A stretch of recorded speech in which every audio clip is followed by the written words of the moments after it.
So, this one's going to be a little bit hard to make because of what it's extending into. But I need to speak out about it to make it clear, to make for clarity out here because of what people have been doing to me. So I just have my notes here with me. I just wanted people to be able to know that the reason why I'm naming names is because I don't care who decided to come against me to murder me, and not only murder me for real, but murder me in my spirit all my life. And so I'm crafting out a statement here that's going to call out the patterns, the names involved, and lets my truth be heard.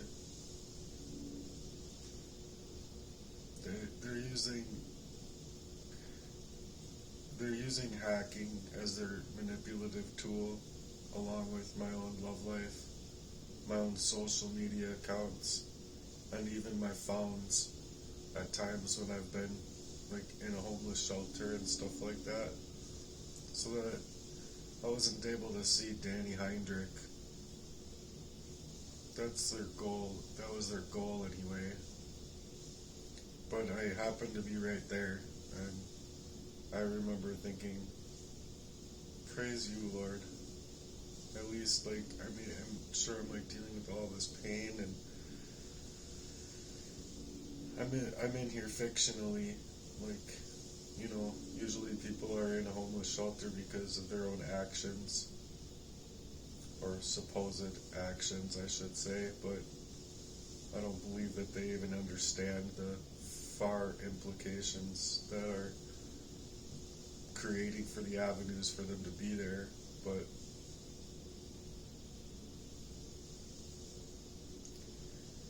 I never thought that I'd have to say any of this publicly, but I've carried a really hard weight my whole life, and not knowing where it was coming from, having to figure it out for myself, and then as soon as I do, it seems that nobody who is on my side can stay by my side, and not even the police, or, you know, I believe it's a militarized operation over me, much like MK Ultra or Operation Mockingbird or what have you. But like the whole Israel deal is like, we're not against Israel, the land. We're not against the people of Israel. We're against the elite that are paying people to perform serious, really serious, heinous crimes over American soil, and specifically targeting children. And I was one of them.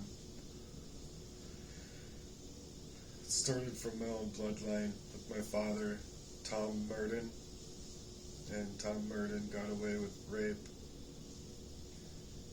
along with my brothers, my bloodline, from a very young age. They were decimated in their character, regardless if they want to admit to it or not. That's the case. And then Kenny especially just never loved me for being a brother of mine. The only thing that he wanted to do is control my life, and along with others growing up. But when I was reaching to be 18 years old, it was to introduce Jesse Lee into the picture, or Jesse Lee was introduced in the picture long beforehand. I'm not sure, but I believe that I believe Jesse Lee was in the car with Danny Heinrich at one of the times I was being kidnapped, or attempted kidnapping. And Jesse Lee played along with Aurelia in the recent to continue the poisoning, just as Jesse Lee did in the past with Cheryl Descartes. having followed the same psychological manipulation and playbook to psychologically torment me, used by others before in that same way to psychologically torment me. Heather Trudeau was a person involved, or that had gotten involved as well, because of how psychologically tormenting she was, even in front of one of her friends, to show, like, look what I can do, look what I can do to break this man's heart. Their mission has been constant, to psychologically torment me, sabotage me in my relationships, not allow me to any organic or real, original relationships, but only by proxy to continue to isolate me and ensure that I had no access of real, loving, or honest human connection, even in my friendships and even within my family. It was to terrorize me and make me into something that I wasn't, simply because they were poisoning me and they never wanted that truth to meet the light of day. So even Johnny Lee suggests that it's messed up of me to speak out against my own brother, and on the contrary, it's messed up for a person, their own brother, their own bloodline, to manipulate and sabotage and infiltrate by proxy friendships and proxy partners that were designed to play real, but in truth never were rooted in anything true. On top of that, to continue the poisoning.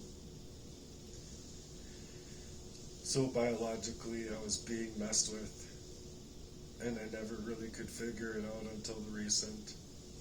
I was 43 years old, for crying out loud.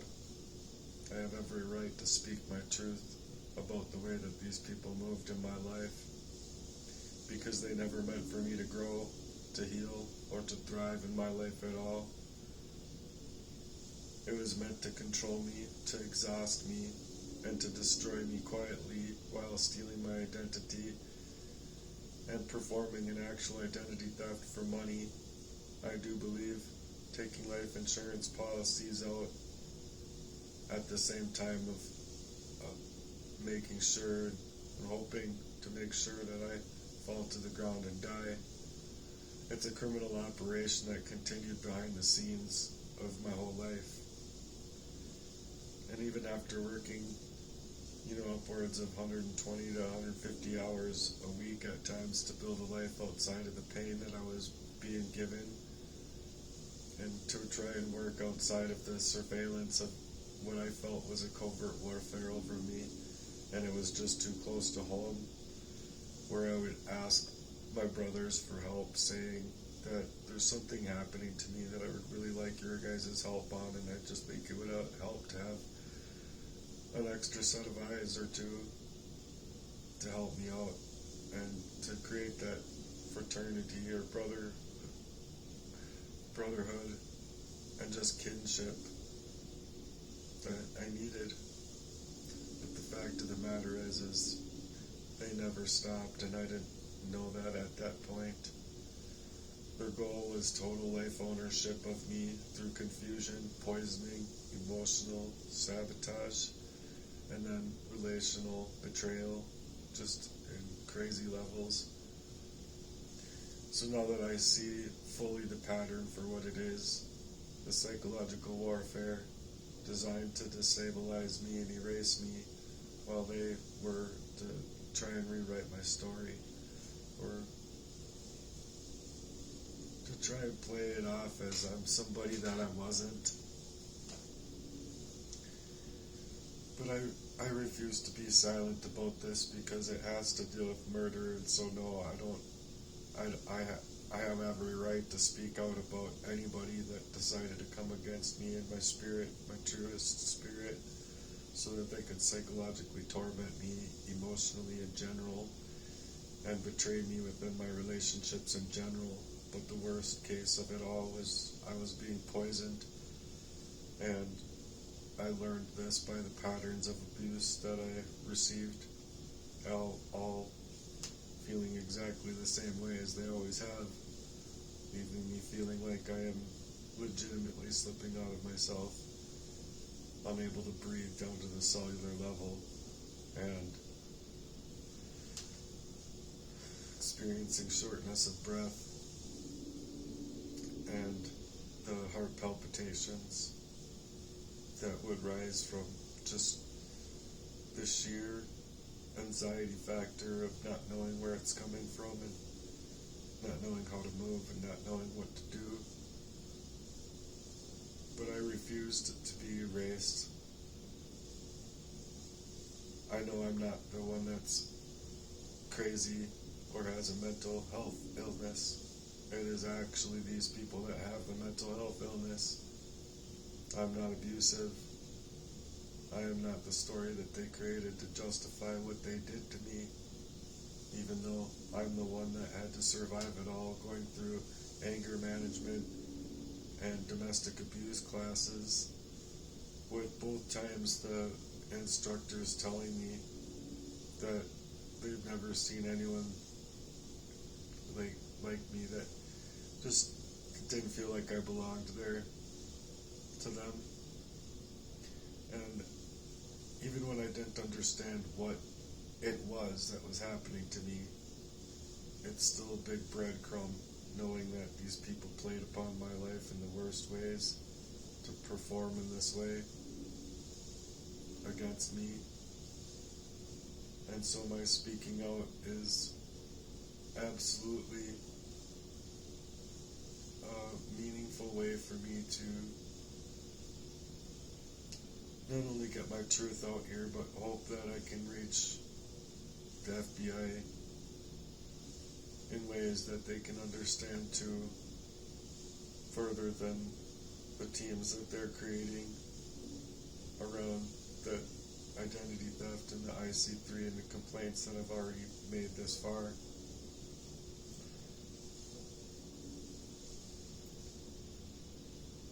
But I deserve to speak my truth because I deserved real and honest human compassion and real and honest human connection.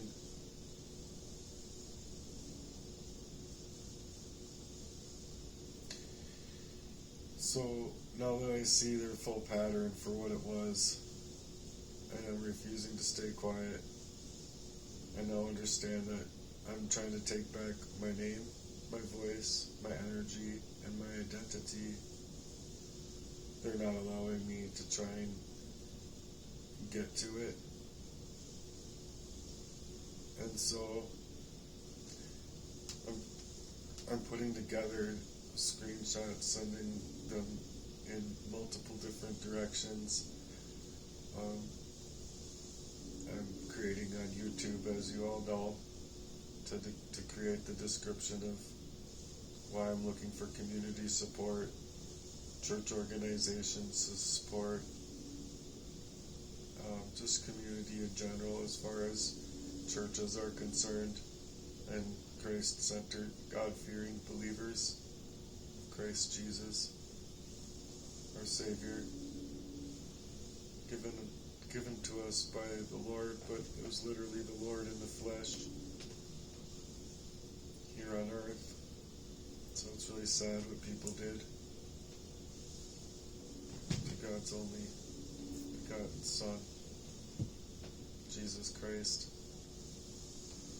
I'll continue to take the screenshots as they try to remove me and flag my words in every which way that they can. But I'm speaking them calmly and firmly to not let them bait me into these emotional traps. I'm creating out here because it's what I have left to do. Kenny tormented me growing up.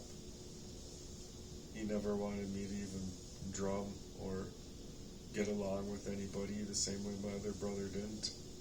Whenever anybody came around, it was just a prime time to ensure that I was poisoned up because they never wanted anybody to love me. And it's just the truth. It's not speculation at all.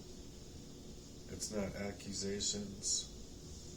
It's just the sheer truth and honesty from what's happened. Even if police want to block my approach for being able to be my own investigator for my whole life, based on it being the fact that ever since before I could even speak and I was in diapers until 43 years old, you're going to expect that I don't have a brain within myself to even be able to determine these things when I'm writing all of the time about gang stalking, organized crime, crimes of conspiracy. I mean, you name it, like trying to figure out what the hell is going on in my life. You don't think that I'm going to actually be able to figure out what the hell is going on in my life when these people all moved in the ways that they did? So I'm sorry that the police have even been slanderous towards me as far as my being able to complete reports. And so that's why I'm going above them, and I'll continue to go above anybody else that continues to slur my name and insult me and my work and my work ethic, because I've worked tirelessly and I've probably worked to the amount of what some people have to work at 90 years old, all those man hours. And I'm talking a hard worker. I'm not talking about someone that's just getting paid to do whimsical things. I'm talking about hard work. So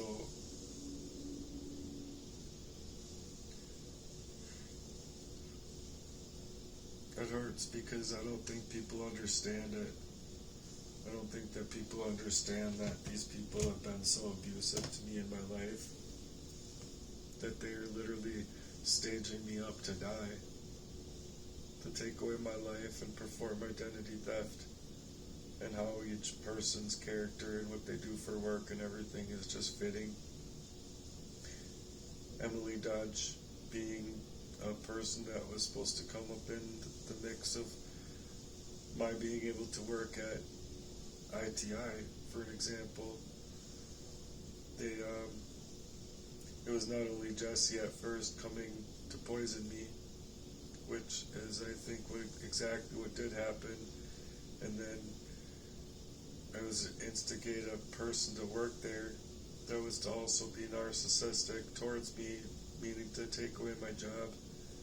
And even when that didn't work, and they got paid to do it, I'm sure, and they moved on, then it was just another added layer, which was me moving in with Steven, who makes sense because he was a person in the army that had a little sore foot and decided to get out of the army, and then basically use as much of the system as he could to make money just sitting on ass, doing nothing, playing video games, and being a complete tool in all respects of the matter, keeping his own girlfriend away when mine's coming around, and multiple times before there would be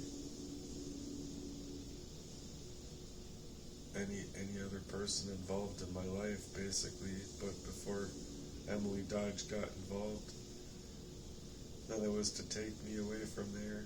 Not even sure if she wanted to become a part of the syndicate, but she already was, I truly believe. And then taking me away from my job finally, and then suggesting to me that she has enough to take care of us both, and la-da-da, this and that, we'll find you something else, don't worry about it, you can take a couple months off, just relax and work on you, work on your writing. Well, that didn't last long. It lasted all a couple weeks before she too was in the syndicate to move differently, night and day difference with the characters, and then she moved to not allow me to even have the car that I was supposedly being helped to have, to be able to continue going to and from work, and it staged me up for failure is what it was. It staged me up for failure in the worst and most wickedest ways. And even when I was talking with my brother Kenny didn't make me feel very appropriate in a fashion, because I'm coming to him about a serious thing that's happening to me, and it's like giving me no advice whatsoever. Just I'm sorry it's happening to you. I don't know what to tell you, type of thing. But the fact of the matter is that they would have known what to tell me. They would have known to stop or, cease and desist on their order of operations here. But their order of operations had to continue because they never wanted me to find out. So when I finally got away from there and I decided I'm gonna hightail it from here, I got more peace than I ever have gotten in a long time. And then that's when the stages of the covert warfare got even that much stronger. I don't believe that on a normal scene of an accident it's, six sheriffs and Anoka County sheriffs that show up on the scene in an Anoka County patrol. I believe that there would have been cops, like regular cops on the scene. There would have been just other people on that scene if it wasn't a covert operation. I have the discs. I can see clearly that was set up. The accident was set up. My own brother admitted to it that he had set that up. Psychologically manipulative or not, it's just messed up. And I believe it to be true because I caught on to it then. Like, all of this is happening because they're legitimately setting me up. So I'm like, okay, so now I just dumped in a quarter of a Maserati payment into a car that now is just complete shit. So that really shit on me emotionally, physically, the accident physically, and the emotional physically, is what I'm saying. But then, as soon as I was to be moving from there, having to move from there, they already had a place again set up for me to be where my brother would bring in that Metamucil, gamed up, mixing stuff in it, making me feel like, what in the heck just happened to me after being poisoned up by my friend? And mind you, I don't remember all this stuff as it's happening. I remember it after the effect, and I'm able to utilize my own investigative efforts to determine what's happened. And in this one, it's 100%.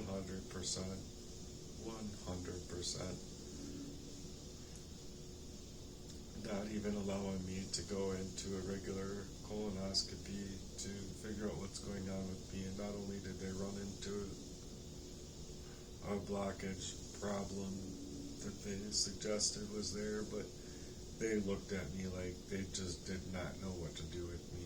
And they said that I'd have to come back. And I'm like, great, it's the same thing as always. Like, none of you motherfuckers can finish any motherfucking thing you do with me physically to determine a real issue with me.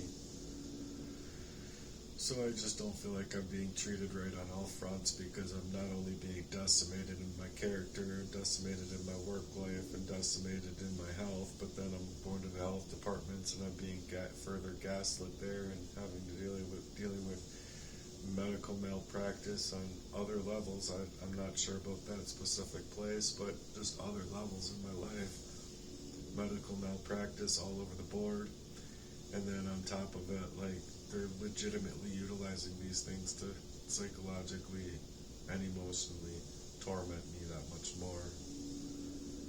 So when I was there in St. Paul Park and feeling like the same things are happening to me, it's just not normal effects, and they can blame it on untreated diabetes all they want, but it's not untreated diabetes. It's called untreated biological and spiritual warfare that these people are playing about with me. And if there was any kind of love's value as far as brotherhood is concerned, they would have been more than willing to talk to me long before then, when they were suggesting to go into therapy. And I did go into therapy, and the therapist is suggesting that I needed family counseling, and the family that I was dealing with was not willing to participate. I asked every single one of them if they would participate to help me out here in this situation. And of course, my brothers would not at all want to budge in that defense of their little brother, being that they've been poisoning him up, since he was fucking 5, 6. Or before, I don't know. But I remember being that age and knowing that this was not my fault and that something was happening to me, even if it was for that one night before waking up the next morning and having my mind I'm stuttering and unable to talk and unable to get through to anybody, and it just makes you give up before you get started because you don't have the availability of the people that you feel like you should have to care. I'm sorry I'm not talking directly to the camera right now. I'm just in a really bad way, mentally, physically, emotionally, in every which way. I don't know what to do about the situation because they have devastated me. It's much like taking away a person's life the whole way through it. Like every last age I've been at, just completely awash, completely gone. And now that I finally do have my mind, now it's like they're legit trying to get involved in ways to make sure that they're leaving me in duress and that I'm dealing with murder. For an example, Center Point Energy is already illegally taking away my hot water. Any energy that's to be taken away from me while leaving me in duress is completely illegal. The police to ignore the reports that I've made is completely illegal. And the other reports that I've made that are being ignored are completely illegal. Them taking away my second Facebook and allowing me not to the resources of, my own phones that I pay for, of services. It's all legal all the way across the board. It's illegal what's happening to me. And so, just leaving a person in this kind of duress and in the general when it's coming from your system, it's illegal. It's criminal and it's operations. And so that's kind of what David Crowley was getting at with the Gray State movie before, supposedly, they say that he had prior, I don't know what the exact said, but supposedly he took his life after taking his wife and his child. I think he only had one child. And granted, that's something that is known people do if they're in fear of their reality and they don't want their wife and daughter to experience the Gray State or whatever, the criminal syndicate. But I just don't buy it. I don't buy the original story. I think that it was a very much calculated and cold operation to take that man's life and not even allow his family to live. Much like the boys on the track seeing the Clintons with all that cocaine and getting pictures of it. They said on the news that they were too high to hear the trains. They had smoked too many joints or something like that. They were too high. They couldn't hear the trains coming. This just fucking bullshit all the way across the board. Talk about gaslighting. They don't even care. They don't even care what they're telling people anymore these days. They don't. So anyway, I'm gonna leave it at this. But I just wanted, hopefully, someone else to see this where they could put 2 and 2 together, and all the other videos that I've made, maybe they can make some sense of it. And just know that I would really like to live. I just don't know what to do in this circumstance. And I'm not going to kill myself. I'll fight through whatever I have to lose and whatever, if that's the case. But it's why I'm out here creating that heartwork.mystrikingly.com. It's why I'm creating online. It's why I'm creating campaigns. It's why I'm creating petitions, because I believe I wholeheartedly deserve to be heard and make the news. I deserve to also stand in front of Congress and speak my speech that I would have for Congress about the crimes and the criminal operation that I've experienced since birth, mind you. My dad coming up from the Freemasonry Vatican Church just as much as Ryan McDonald was, getting involved again with Emily Dodge after I had moved in with Emily Dodge, so it wasn't just one circumstance that made me not want to be around, but two that made me not want to be around. And it's just the sentiment that she could never even talk to me like a legitimate human being. It was always like, whenever the kids go away to their dads, that it was just ample time to continue psychologically manipulating me, manipulating the scene, or utilizing the time to try and strike up for a blowout, like an argument over just the dumbest thing, like, you know, at the towards the end there, like just having my name added onto the lease of the vehicle that I'm paying on, so that I could feel confident paying on it. But I was just used up like a fucking shit coupon. Much like the whole fucking syndicate in general. I mean, Jesse Lee's a complete fuckbag. Johnny Lee's a complete fuckbag. Tom Merton is a complete fuckbag. Kenny and Jeff Merton are complete fuckbags. Emily Dodge is a complete fuckbag. Heather Trudeau is a complete fuckbag. Cheryl Descartes is a complete fuckbag. Aurelia Albarracani is a complete fuckbag. Did I mention Ryan McDonald is a complete fuckbag?